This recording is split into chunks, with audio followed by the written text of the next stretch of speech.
Brooklyn ইস্টে মুনার শিক্ষা session অনুষ্ঠিত। গত ২১ জুলাই মঙ্গলবার নিউ ইয়র্কের ব্রুকলিনে মুসলিম উম্মাহ of North America MUNA Brooklyn East চ্যাপ্টারের উদ্যোগে শিক্ষা সেশন অনুষ্ঠিত হয়েছে। সেশনে অংশ নেন মুনার সদস্য ও অ্যাসোসিয়েট সদস্যরা।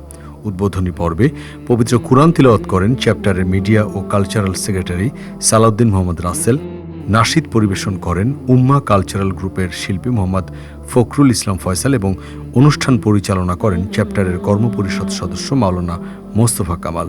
শিক্ষা সেশনে বিশেষ আলোচক হিসেবে উপস্থিত ছিলেন মুনার national assistant executive director professor doctor Ruhul Amin এবং প্রধান অতিথি হিসেবে উপস্থিত ছিলেন মুনার national vice president Harun ar Rashid. অতিথিগণ তাদের বক্তব্যে মহানবী হযরত মুহাম্মদ সাল্লাল্লাহু আলাইহি ওয়াসাল্লামের দাওয়াতি জীবন অনুসরণ, সাহাবায়ে কেরামের আদর্শে অনুপ্রাণিত হওয়া, ব্যক্তি পর্যায়ে ইসলামের দাওয়াত পৌঁছে দেয়া এবং সাংগঠনিক মানোন্নয়নে প্রত্যেক কর্মীর দায়িত্বের উপর গুরুত্ব আরোপ করেন। আয়োজক পক্ষ জানান, চ্যাপ্টারের কর্মপরিষদ সদস্য ও দায়িত্বশীলদের আন্তরিক সহযোগিতায় অনুষ্ঠানটি সুশৃঙ্খলভাবে সম্পন্ন হয়।